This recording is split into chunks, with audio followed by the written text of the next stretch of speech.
Il-logħba tal-boċċi għandha tradizzjoni ta' antiki f'Malta u hija ferm għall-qalb Charles Mahoney li għandu 87 sena u huwa ex ħaddiem ta' Drydocks li mbagħad kompla jimraħ fid-dinja tal-computers. Anki Carmenu Mikallef ex sewwieq ta' taxis li għamel żmien sostanzjali jgħix l-Awstralja għandu namra li ma bħala għal din il-logħba. U ma spiss jikkonfrontaw lil xulxin fi spiritu kompetittiv fuq il-pitch minkejja tinrenja fosthom l-atmosfera ta' ħbiberija.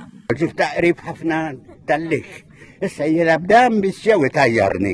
Jew iġib iktar qrib il-baċċat jem nħara ħaj tajjarni prova. Ħaj prova tajjarni. Mhux dik l-oħra. Jingħaqdu magħhom f'xi waqtijiet anzjani oħrajn li huma wkoll residenti fid-dar tal-anzjani. Ma' kull round tispikka l-persistenza f'Carmenu li kien atleta mustaċċun fi żmienu, tant li għandu black belt fil-karate.